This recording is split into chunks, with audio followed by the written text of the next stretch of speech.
Hello everyone, Hitesh here. Welcome back to my channel. लेकर आया हूं आज आप सभी के लिए मेरे चैनल की मोस्ट रिक्वेस्टेड सीरीज को लेकर, जिसका नाम है एमसीयू यानी कि मार्वल सिनेमैटिक यूनिवर्स। वैसे तो इस कहानी यानी कि इस पूरी सीरीज की शुरुआत आयरन मैन 1 से हुई है, लेकिन जैसा कि आप सभी जानते हैं कि मैं किसी भी सीरीज को जब उठाता हूं तो उसके सभी पहलू, उसकी कंप्लीट जानकारी को आप सभी के सामने रखने की पूरी कोशिश करता हूं। तो वही चीज इस बार भी हुई है और इस कहानी की शुरुआत मैं मार्वल सिनेमैटिक की सबसे पहली मूवी यानी कि हल्क से करना चाहता हूं। और यानी कि ये जो हल्क है ये इस एमसीयू के अंदर शामिल नहीं है, इसी वजह से मैंने इसे नंबर 0 दिया है, ताकि मार्वल सिनेमैटिक की सीरीज भी नहीं बिगड़े और साथ ही हल्क का एक्चुअल ओरिजिन भी आपको पता लग जाए। वैसे तो हल्क जब एमसीयू में आई थी तो उसकी शुरुआत द इनक्रेडिबल हल्क से हुई थी, जिसके अंदर हमें दिखाया गया था कि एक सुपर सोल्जर प्रोग्राम के तहत एक आदमी को एक सुपर म्यूटेंट डोज दे दिया जाता है, जिसकी वजह से वो हल्क में बदल जाता है। मगर द इनक्रेडिबल हल्क में हमें हल्क की एक्चुअल पावर्स और एबिलिटीज का पता बिल्कुल भी नहीं चल पाता।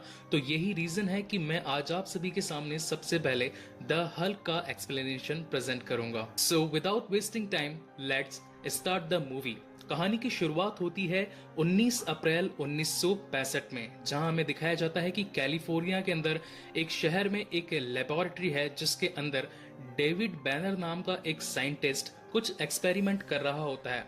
और एक्सपेरिमेंट में वो कुछ जीवों को लेता है, जैसे कि जेलीफिश जो कि इमोर्टैलिटी के लिए जानी जाती है, स्टारफिश जिसके अंदर रीजनरेटिंग बॉडी की नई एबिलिटी होती है, साथ ही सी क्यूकम्बर। ये सी क्यूकम्बर ही एक ऐसा जीव है जिसकी बॉडी रेसिस्टेंट इतनी खास है कि जब भी अपने ऊपर कोई खतरा पाता है तो अपनी बॉडी को फुल टाइट कर लेता है। मंकीज जो कि गैस रेसिस्टेंट होते हैं, और साथ ही लिजर्ड्स जो कि केमिकल रेसिस्टेंट होते हैं। इन सभी पर डेविड बैनर अपने कुछ खास एक्सपेरिमेंट फरमा रहा होता है, क्योंकि उसे शील्ड की तरफ से आदेश मिला होता है कि उसे सुपर सोल्जर प्रोग्राम के तहत कुछ ऐसे सोल्जर्स को तैयार करना है जो कि लड़ाई के वक्त पूरी देश के काम आ सके। उन सभी जानवरों पर अपने एक्सपेरिमेंट करते हुए वहां पर डेविड बैनर अपनी कॉपी में वो सारी चीजों के रिकॉर्ड भी रख रहा होता है, लेकिन उसे जरूरत होती है एक ह्यूमन बॉडी की, यानी कि एक इंसान की, जिसके ऊपर वो ये सारे एक्सपेरिमेंट कर सकें। और तभी वो पहुंचता है थेडियस रोज के पास में। डेविड थेडियस से कहता है कि मुझे एक ह्यूमन बॉडी चाहिए, यानी कि कोई इंसान चाहिए अपने एक्सपेरिमेंट को परफॉर्म करने के लिए। लेकिन तब वहां पर थेडियस कहता है ह्यूमन सिस्टम को मैनिपुलेट करने की इजाजत सरकार तुम्हें कभी नहीं देगी, और जहां तक मेरा ख्याल है तुम्हें इस प्रोग्राम को यहीं पर रोक देना चाहिए। लेकिन तब डेविड उसकी बात नहीं मानता और बिना ह्यूमन बॉडी के होते हुए वो सभी एक्सपेरिमेंट्स को अपनी बॉडी पर करना शुरू कर देता है। लेकिन हमें ये पता चलता है कि उसकी शादी हो चुकी होती है और साथ ही उसकी वाइफ भी प्रेग्नेंट होती है, और कुछ समय बाद उसका एक बेटा होता है जिसका नाम वो रखता है ब्रूस बैनर, यानी कि हमारे असली हल्क। अब क्योंकि डेविड बैनर ने अपनी बॉडी पर उन सभी एक्सपेरिमेंट्स को परफॉर्म किया था, इसकी वजह से ब्रूस बैनर के अंदर भी वो सारी एक्सपेरिमेंट, वो सारे डीएनए उसके अंदर आ जाते हैं। और यही वजह थी कि जब ब्रूस बैनर कभी भी अपने दोस्तों के साथ खेलने जाता था या जब कभी भी उसे चोट लग जाती थी तो उसकी शरीर में हमें ग्रीन नसें देखने को मिलती थी, लेकिन उसका खून कभी भी उसकी बॉडी से नहीं निकलता था और वो हमेशा मुस्कुराता रहता था, क्योंकि उसे उन घावों का कभी फर्क पता ही नहीं चल पाता था, क्योंकि उसकी जो बॉडी थी वो सब कुछ बॉडी रेसिस्टेंट थी। यानी कि जो भी कोई घाव उसे लगता था उसे महसूस ही नहीं हो पाता था कि उसके शरीर के अंदर उसे कुछ घाव लगा भी है या नहीं लगा है। एक दिन थेडियस डेविड की लैब में पहुंच जाते हैं और उन्हें कुछ ह्यूमन ब्लड के सैंपल्स मिलते हैं, और वो जाकर डेविड से कहते हैं कि यहाँ पर ह्यूमन ब्लड के सैंपल्स क्या कर रहे हैं। तब वहां पर डेविड कहता है कि मुझे मेरी खोज जारी रखनी है, क्योंकि मैंने अपने बच्चे पर भी इसके टेस्ट किए थे और इसी की वजह से मेरे बच्चे में काफी सारे बदलाव आ रहे हैं जो कि मैं नहीं चाहता, और उन्हीं बदलावों को ठीक करने के लिए मुझे इस लैब की जरूरत है ताकि मैं उन सभी मल्टी रिएक्शन केमिकल्स का तोड़ बना सकूं। लेकिन वहां पर थेडियस डेविड को मना कर देता है और उसे कह देता है कि सरकार तुम्हारा काम आज से यहीं पर रोक देती है और अब से तुम्हें काम से निकाला जाता है। और इसी की वजह से डेविड को काफी गुस्सा आ जाता है और वो उस लैब की सभी किरणों को यानी कि जो गामा रेज होती है उसे स्टार्ट करके वहां से भाग जाता है अपने घर की तरफ। और क्योंकि अब वो उस लैब की सभी किरणों को चालू कर देता है, उसके सभी फंक्शंस को चालू कर देता है, इसकी वजह से वहां पर मौजूद सिक्योरिटी गार्ड्स सभी को ये ऐलान करते हैं कि 30 मिनट के अंदर इस पूरी जगह को खाली कर दिया जाए, यहाँ पर एक बड़े से एक्सप्लोजन की आशंका है। और जब डेविड अपने घर पहुंचता है तो उसे अपने बच्चे पर काफी गुस्सा आ रहा होता है, यानी कि वो ब्रूस बैनर पर इतना गुस्सा हो रहा होता है कि वो उसे जान से मार दे। वो जैसे ही चाकू लेकर अपने बेटे को मारने के लिए आगे बढ़ता है, लेकिन तभी उसकी माँ उसे रोक देती है और कहती है कि ये तो सिर्फ एक बच्चा है, आखिर तुम अपना गुस्सा इस पर क्यों निकाल रहे हो। तब वहां पर डेविड अपनी पत्नी को कहता है कि ये कोई आम बच्चा नहीं है, ये एक दानव है और इसका जिंदा रहना हम सबके लिए खतरा बन सकता है। लेकिन उसकी पत्नी अपने बेटे को बचाने के लिए काफी कोशिश करती है और इसी जद्दोजहद में वहां पर डेविड अपनी पत्नी का न चाहते हुए भी कत्ल कर बैठता है। और यहीं पर सीन चेंज होता है और अब हम देखते हैं कि ब्रूस बैनर अब बड़ा हो चुका है। हालांकि अब उसके माँ बाप यानी कि डेविड और उसकी माँ अब उसके साथ में नहीं रहती, वो रहता है आंट क्लेंजर के घर पे। अब क्योंकि उसके माँ बाप नहीं होते हैं तो इसकी वजह से ब्रूस को लगता है कि मिस क्लेंजर ही उसकी माँ है। और मिस क्लेंजर हमेशा से ब्रूस को ये बताती थी कि तुम्हारे अंदर काफी शक्ति है और साथ ही तुम कुछ बड़ा काम करने के लिए पैदा हुए हो, अपनी शक्ति का सही यूज करना, हमेशा कामयाबी तुम्हारे कदम चूमेगी। और अब हम देखते हैं कि ब्रूस बैनर अब 25 साल का हो चुका है और अब ब्रूस बैनर बड़ा होकर अपने पिता की तरह ही एक फिजिसिस्ट बनता है और साथ ही जॉब करता है बार्कले न्यूक्लियर बायोटेक्नोलॉजी इंस्टीट्यूट में। और यहाँ पर इस कहानी का सबसे खास सीन आता है जब कभी भी मार्वल सिनेमैटिक यूनिवर्स की बात हो और स्टैनले का जिक्र भी ना हो, ऐसा तो कभी हो ही नहीं सकता। इस कहानी में वहां पर स्टैनले का अपीयरेंस हमें दिखाया जाता है और साथ ही हमें देखने को मिलता है कि स्टैनले अकेले नहीं है, वो एक सिक्योरिटी गार्ड से बात कर रहे होते हैं। और गाइज, ये सिक्योरिटी गार्ड और कोई नहीं, ये होता है लू फेरिग्नो। अगर आपको नहीं पता तो मैं आपको बता देता हूँ, लू फेरिग्नो वही आदमी है जो कि इस हल्क सीरीज के यानी कि जो इसके प्रीवियस पार्ट बनाए गए थे 1998 में, 1992 में और साथ ही 1994 में, इन सभी किरदारों को प्ले किया है लू फेरिग्नो ने। वापस से अपनी स्टोरी पर आते हैं और हम देखते हैं कि यहाँ पर ब्रूस बैनर अपने कुछ खास दोस्तों के साथ में गामा रेस के ऊपर काम कर रहा होता है। उनकी पूरी टीम चाहती थी कि वो लो स्केल गामा रेस को यूज करके एक ऐसी दवाई बनाए जिसकी मदद से वो कैंसर, अल्जाइमर और साथ ही हेपेटाइटिस जैसे मरीजों को ठीक कर सके और उन सभी की बीमारियों को जड़ से मिटा सके। लेकिन तभी वो एक मेंढक पर प्रयोग कर रहे होते हैं उन गामा रेस का, और वहां पर वो प्रयोग बिगड़ जाता है और वो मेंढक वहीं पर फट जाता है। इन सभी की खबर एक और इंसान को लगती है जिसका नाम होता है ग्लेन।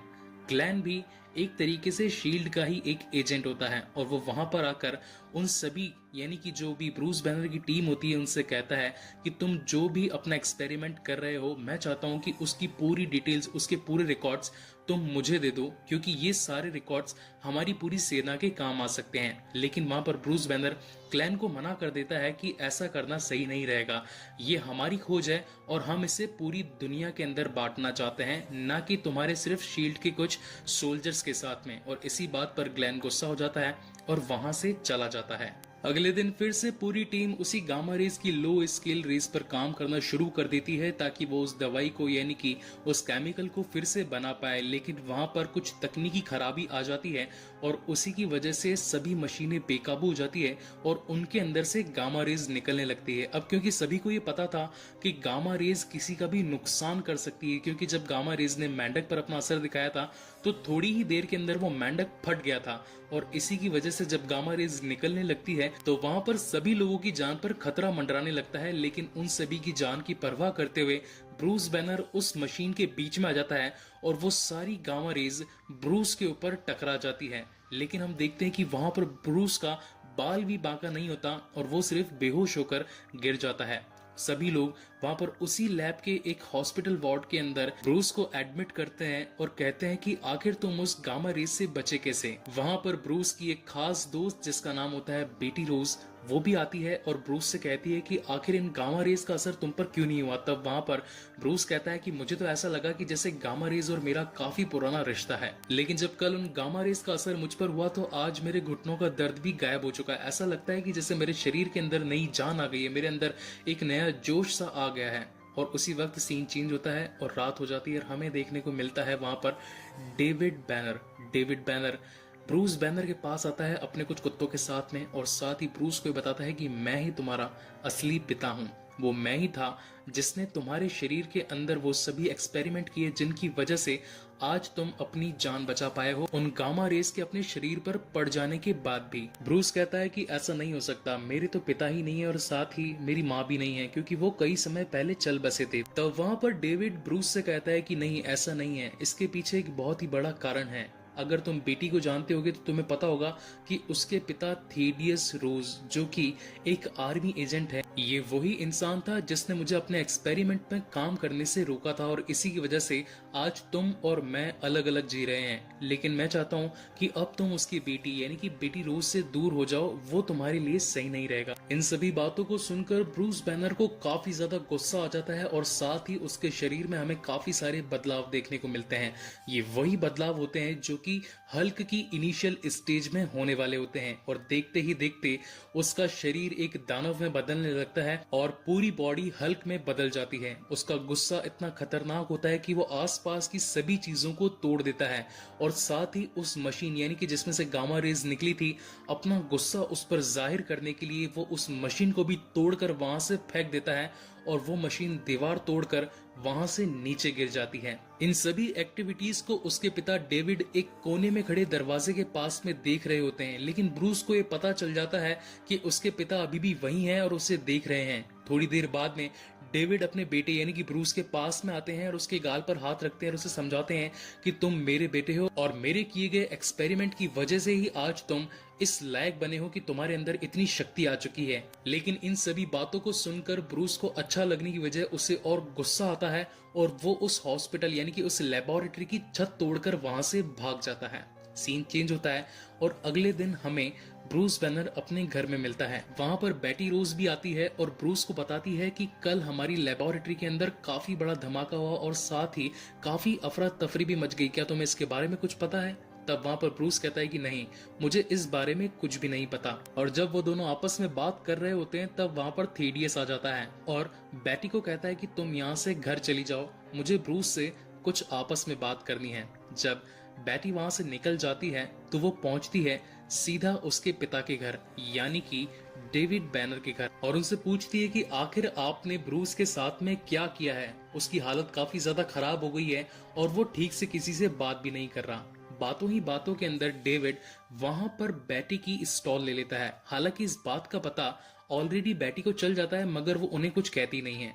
और वहां पर डेविड बेटी को बोलता है कि अब उसके अंदर कई सारे बदलाव आने लगे हैं, वो एक तरीके से सुपर ह्यूमन बन चुका है। और इन सभी बातों को विश्वास न करते हुए बेटी वहां से चली जाती है। वहीं दूसरी तरफ थेडियस ब्रूस के साथ में अपना इंटेरोगेशन चालू रखता है और उसे ये कहता है कि मुझे पता है कि वो दानव और कोई नहीं, वो तुम ही हो, वो तुम ही हो जो कि डेविड के बेटे हो। और डेविड ही एक ऐसा इंसान था जिसने काफी सारे जीवों पर एक्सपेरिमेंट करके एक ऐसा केमिकल बनाया था जिसकी मदद से कोई भी इंसान एक सुपर ह्यूमन में बदल सकता था। और कल जो भी हमले हुए हैं उसके पीछे और किसी का नहीं, तुम्हारा ही हाथ है। मेरी नजर अब हमेशा से तुम्हारे ऊपर रहेगी, और अब अगर तुमने बेटी से मिलने की कोशिश भी की तो मैं तुम्हारी जान ले लूंगा। और ये कहकर वो अपने कुछ बॉडीगार्ड्स को वहां पर ब्रूस पर नजर रखने के लिए छोड़ देता है और वहां से चला जाता है। वहीं पर सीन चेंज होता है और हमें पता चलता है कि डेविड ने ब्रूस के सर से एक बाल भी लिया था, जिसकी मदद से अब उसे ब्रूस का डीएनए मिल चुका होता है। और उसी डीएनए पर काफी ज्यादा एक्सपेरिमेंट करके वो एक ऐसी दवाई बना लेता है जिससे अब वो किसी भी शरीर को म्यूटेट कर सकता था। और साथ ही वो उस दवाई को बनाकर अपने 3 कुत्तों को पिला देता है, जिसकी वजह से वो तीनों कुत्ते भी म्यूटेट होकर एक तरीके से हल्क की शक्ति पा लेते हैं। और अब क्योंकि उसके पास में बेटी का स्टॉल यानी कि उसका एक कपड़ा भी होता है, तो उस स्टॉल की खुशबू वो उन तीनों कुत्तों को सूंघा देता है और साथ ही बेटी पर हमला करने का आदेश दे देता है। और साथ ही वो कॉल लगाता है ब्रूस को। डेविड ब्रूस से कहता है कि मुझे तुम्हारी शक्ति का असली पता चल चुका है और अब यही वक्त है तुम्हें अपनी पूरी शक्ति दिखाने का, क्योंकि मेरे कुछ सिपाही तुम्हारी गर्लफ्रेंड यानी कि बेटी के घर गए हैं, और अब अगर तुम उसे बचाना चाहते हो तो अपनी पूरी शक्ति का प्रयोग करो और मुझे दिखाओ कि आखिर तुम्हारे अंदर कितनी शक्ति है। तब वहां पर ब्रूस कहता है कि मैं गुस्सा नहीं करूंगा और मैं किसी भी दानव में नहीं बदलूंगा, और कहता है कि ऐसा नहीं होगा, जब तक मैं गुस्सा ही नहीं होऊंगा तब तक मैं उस दानव में नहीं बदलूंगा और मैं ऐसा होने नहीं दूंगा। और ये कहकर वो फोन को काट देता है और बैटी को बचाने के लिए निकलता है। लेकिन तभी वहां पर ग्लेन और ग्लेन के कुछ आदमी ब्रूस को रोक लेते हैं। ब्रूस उसे काफी मिन्नतें करता है कि मुझे बैटी को बचाना है, मुझे यहाँ से जाने दो। लेकिन वहां पर ग्लेन ब्रूस पर हमला कर देता है, जिसकी वजह से ब्रूस को काफी ज्यादा गुस्सा आ जाता है। और जैसे उसे गुस्सा आता है तो वो अपने शरीर के अंदर बदलाव महसूस करता है और वो बन जाता है हल्क में। और यहाँ पर इस कहानी की सबसे खास बात मैं आपको बताना चाहूंगा, जब घर के अंदर क्लैन के लोग हल्क पर गोलियां चलाने लगते हैं तो उसकी हाइट कुछ होती है 10 या 12 फीट, लेकिन जब वो घर से बाहर आता है और उसके पर और भी ज्यादा बड़ी गन से हमला होने लगता है तो उसकी हाइट गुस्से से और बदल कर बन जाती है अराउंड 18 टू 20 फीट, और वो अपने एक हाथ से एक आदमी को उठाकर फेंक देता है। अगर आप इस सीन के अंदर नोटिस करोगे तो आपको ये पता चलेगा कि अभी तक की आई हुई हल्क की सभी सीरीज के अंदर हल्क का सबसे बड़ा साइज इसी मूवी के अंदर दिखाया गया है, जब हल्क अपने एक हाथ से एक आदमी को उठाकर फेंक देता है। लेकिन यही अगर आप द एवेंजर्स मूवी को देखेंगे या फिर इन्फिनिटी वॉर और या फिर द एंड गेम, उसके अंदर हल्क का साइज इंसान से सिर्फ 1 या 1.5 फीट ऊंचा दिखाया गया है, जिसके अंदर वो एक हाथ से किसी भी इंसान को उठाकर नहीं फेंक सकता। तो ये तो रही फैक्ट्स की बात। वापस आते हैं अपनी स्टोरी की तरफ। वहां से ब्रूस बैटी को बचाने के लिए उसके घर की ओर निकलता है, और जब वो उसके घर के वहां पर पहुंचता है तो बैटी को इस बात का आभास हो जाता है कि कोई ना कोई बड़ी चीज उसके घर के आसपास मौजूद है। जब बैटी अपने घर से निकलकर बाहर आती है तो उसके पेड़ के पास में 2 आंखें नजर आती है, और वो और कोई नहीं होता, वो होता है हल्क। जब हल्क बैटी को देखता है तो वो उसके पास में आ जाता है, और साथ ही बैटी भी उससे डरती नहीं है और उसे ये पता चल जाता है कि ये और कोई नहीं, ये ब्रूस ही है। वहां पर हल्क बैटी को उठाकर उसकी कार की छत पर बिठा देता है और उससे कुछ बात करने की कोशिश करता है, लेकिन तभी वहां पर वो तीनों कुत्ते आकर हल्क और बैटी पर हमला कर देते हैं। उन तीनों की वजह से हल्क वहां पर बैटी को उस कार के अंदर डाल देता है और उन तीनों कुत्तों से लड़ने लगता है। वो एक एक करके तीनों कुत्तों को पेल देता है और सभी से अपना बदला लेकर वापस से बैटी की तरफ आता है। जब बैटी हल्क को देखती है तो उसे पता चलता है कि ब्रूस के अंदर अब कितनी अनगिनत शक्तियां हैं जिसका कोई भी अनुमान नहीं लगा सकता। और उसी वक्त वहां पर हल्क फिर से ब्रूस बैनर बन जाता है और उसे वहीं पर नींद आ जाती है। अगली सुबह जब ब्रूस बैनर उठता है तो वो आकर बैटी को बताता है कि उसे ऐसा लग रहा था कि जैसे उसके अंदर कई सारा गुस्सा, कई सारी फ्रीडम एक साथ समाई हुई थी। और जब वो दोनों बातें कर ही रहे होते हैं तभी वहां पर एक बेहोशी का तीर आकर ब्रूस को लग जाता है और वो बेहोश हो जाता है। और बैटी उसे कहती है कि सॉरी ब्रूस, मुझे करना ही पड़ा क्योंकि मुझे तुम्हारी जान की फिक्र है और मैं नहीं चाहती कि तुम्हें कोई भी नुकसान पहुंचे। हम तुम्हारी इस बीमारी का इलाज जरूर ढूंढ लेंगे। और इसी के साथ में वो सभी पुलिस वाले जिन्होंने वो तीर मारा था जहरीला ब्रूस को, वो ब्रूस को वहां से उठाकर शहर से कई दूर एक जमीन के नीचे लैब में ले जाते हैं। दूसरी तरफ हम ये देखते हैं कि डेविड बैनर, जिसने उन तीनों कुत्तों को हल्क की शक्तियां दी थी, उसे ये लगता था कि इसके नतीजे अभी भी स्थिर नहीं है, इसे और भी स्थिर बनाने के लिए मुझे गामा रेडिएशन की यानी कि गामा रेज की जरूरत पड़ेगी। और सीधा डेविड पहुंचता है न्यूक्लियर बायोटेक्नोलॉजी इंस्टीट्यूट के अंदर उन गामा रेज को अपने आप के ऊपर टेस्ट करने के लिए। और जब वो सभी गामा रेज डेविड के ऊपर आती है तो उसके शरीर में भी म्यूटेशन स्टार्ट हो जाता है, लेकिन ये हल्क की तरह म्यूटेट नहीं हो पाता और उसका शरीर एक तरीके से इस तरह का बन जाता है कि वो अपने आसपास की सभी चीजों को ऑब्जर्व कर सकता हो, चाहे वो कोई एलिमेंट हो या चाहे कोई तत्व हो, चाहे कोई धातु हो और या फिर किसी भी तरह का पदार्थ हो। उसका शरीर अब ग्लोबल चीजों को एब्जॉर्व करने के लायक बन चुका होता है। और जब वो एक्सपेरिमेंट अपने ऊपर परफॉर्म कर रहा होता है तब वहां पर एक नुकीली चीज से उसका हाथ कट जाता है और उसमें से खून निकलने लगता है, लेकिन हम देखते हैं कि उसका खून गाढ़ा हो जाता है और टपकता भी नहीं है और वापस से उसके शरीर के अंदर चला जाता है। इससे हमें ये पता चलता है कि अब डेविड का शरीर भी सभी चीजों से रेसिस्टेंट हो चुका है, यानी कि अब उसके शरीर पर किसी भी घाव का असर नहीं होगा। डेविड अपने हाथ को देख ही रहा होता है और उसका हाथ एकदम से एक लोहे के पाइप पर पड़ता है और जैसे ही लोहे के पाइप में उसका हाथ संपर्क में आता है तो उसका हाथ भी उसी धातु यानी कि उसी लोहे की तरह बन जाता है। लैब में अफरा तफरी पाकर वहां के सिक्योरिटी गार्ड उस रूम के अंदर आते हैं और पाते हैं कि डेविड यहाँ पर कुछ एक्सपेरिमेंट कर रहा है। तब सिक्योरिटी गार्ड डेविड को कहता है कि तुम यहाँ पर क्या कर रहे हो, तुम्हें यहाँ से अभी के अभी निकल जाना चाहिए।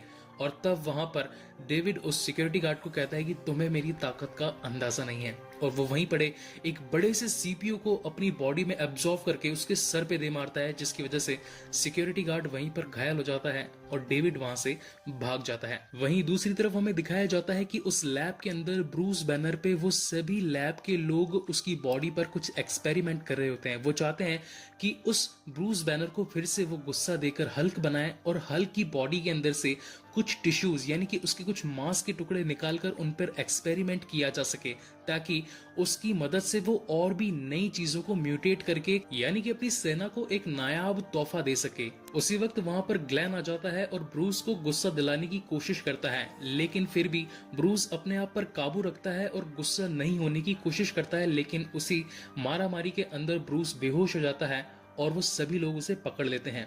सभी लैब के लोग उसे पकड़कर एक वाटर टैंक में डाल देते हैं और उस पर इलेक्ट्रिक शॉट लगाते हैं। जब ब्रूस पर इलेक्ट्रिक शॉट लगाए जाते हैं तो उसे अपनी बीती सभी बातें याद आने लगती है कि किस तरीके से उसके पिता ने उसे मारने की कोशिश करी थी और अब उसका शरीर किस तरीके से बदल गया था। इन सभी बातों को वो अपने माइंड में जैसे ही लाता है तो उसे काफी गुस्सा आने लगता है और उसी गुस्से की वजह से उसका शरीर फिर से हल्क में बदल जाता है और जिस वाटर टैंक के अंदर हल्क होता है वो उस वाटर टैंक को तोड़कर वहां से बाहर निकल जाता है। जब लैब के लोगों को लगता है कि अब हल्क बेकाबू हो रहा है तो वो इसके ऊपर जहरीली गैसें छोड़ देते हैं, लेकिन क्योंकि हमें पता है कि हल्क का शरीर गैस रेसिस्टेंट भी होता है तो इसी की वजह से हल्क पर उन गैसों का कुछ भी असर नहीं होता और वो वहां मौजूद सभी पुलिस वाले सभी लैब के लोगों को बिना नुकसान पहुंचाए मगर तोड़ा फोड़ी करते हुए उस लैब से बाहर निकल जाता है और बाहर निकलकर वो जाने लगता है बैटी की तरफ। वो एक एक करके बड़ी से बड़ी ऊंची से ऊंची पहाड़ियों पर कूद कूद कर वहां से जाने की कोशिश करता है,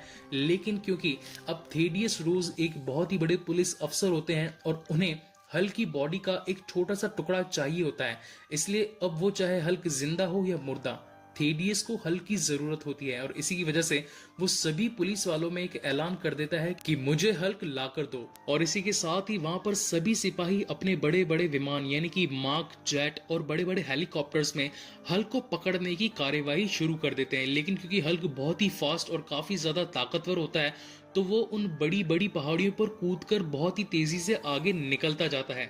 लेकिन एक वक्त ऐसा आता है जब वहां पर कुछ हेलीकॉप्टर्स हल्क पर कुछ रॉकेट छोड़ते हैं, लेकिन हल्क उन रॉकेट को ही पकड़कर उसने अपने दांत से तोड़ देता है तो उसी हेलीकॉप्टर पर फेंक देता है, जिसकी वजह से वो हेलीकॉप्टर वहीं पर क्रैश होकर गिर जाता है। वहां से भागते भागते हल्क पहुंचता है एक रेगिस्तान में, जहां पर सिपाही अपने टैंक्स के साथ में हल्क पर हमला करते हैं। लेकिन वहां पर हमें हल्क की असली शक्ति दिखाई पड़ती है। एक एक करके हल्क उन टैंक की ऐसी की तैसी कर देता है और एक मोमेंट ऐसा आता है जब वो एक टैंक की बड़ी सी नली को मोड़कर उन्हीं सिपाहियों के मुंह पर लगा देता है। गाइस बिलीव मी, ये इस मूवी का मैं समझता हूँ कि सबसे बढ़िया सीन था। और वहीं से बिना नुकसान लोगों को बचाए हुए लेकिन उनकी मशीनों को तबाह करते हुए हल्क पहुंचता है कैलिफोर्निया के ब्रिज तक।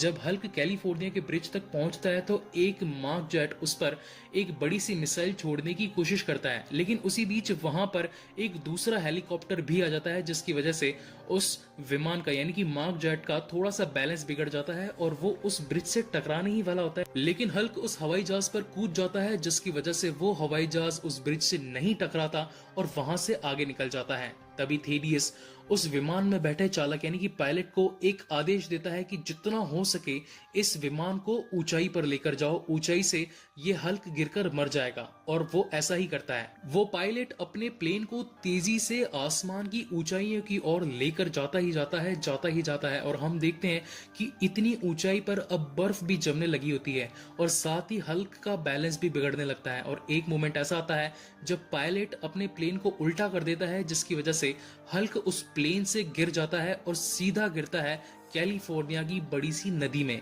लेकिन बात यहीं पर खत्म नहीं होती। फाइटर जेट काफी बड़ी बड़ी बंदूकों से हल्क पर हमला करने लगते हैं और हल्क उनसे बचने के लिए पानी के रास्ते कैलिफोर्निया के गटरों यानी कि वहां से सिवर लाइंस में पहुंच जाता है और जमीन के रास्ते पहुंचता है बिल्कुल शहर के बीचों बीच।